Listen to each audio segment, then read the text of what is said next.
নমস্কার, আমি পিয়াসা। বিয়ের কার্ডকে স্ট্যাটাস সিম্বল হিসাবে বিবেচনা করেন অনেকেই। সম্প্রতি সৃজনশীলতায় ভরপুর এমনই এক কার্ডের ভিডিও সোশ্যাল মিডিয়ায় ভাইরাল হয়েছে, যা কিনা বিশ্বের সবচেয়ে ছোট বিয়ের কার্ড, যা অনায়াসে পকেটে ঢুকে যাবে। দেখে নেব বিস্তারিত। বিয়ের খরচে খামতি রাখতে চান না কোনো মানুষই। পোশাক থেকে লোকেশন, ভেন্যু থেকে মেনু, সবকিছুই চাই একেবারে পারফেক্ট। বিয়ে নিয়ে সোশ্যাল মিডিয়ায় অনেক ভিডিওই ভাইরাল হয়, তবে সম্প্রতি যে ভিডিওটি সামনে এসেছে তা আপনাকে ভাবতে বাধ্য করবে। বিয়ে মানে সবকিছু একেবারে জমকালো হতে হবে, এমনই ইচ্ছে থাকে বেশিরভাগ মানুষের।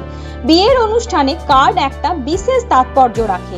অনেকেই বিয়ের কার্ডকে স্ট্যাটাস সিম্বল হিসেবে বিবেচনা করেন। বিয়ের এই কার্ডটি বিশ্বের সবচেয়ে ছোট কার্ড, এতটাই ছোট যে সেটা পকেটের যে কোনো জায়গাতে অনায়াসে রাখতে পারা যাবে। ছোট হলেও অন্যান্য কার্ডের মতো এই কার্ডে বিয়ের সম্পূর্ণ তথ্য দেওয়া আছে। ভিডিওটি পোস্ট হওয়ার পর থেকে প্রচুর মানুষ ভিডিওটি পছন্দ করেছেন এবং একই সঙ্গে বিপুল সংখ্যক মানুষ ভিডিওটিতে মন্তব্য করেছেন।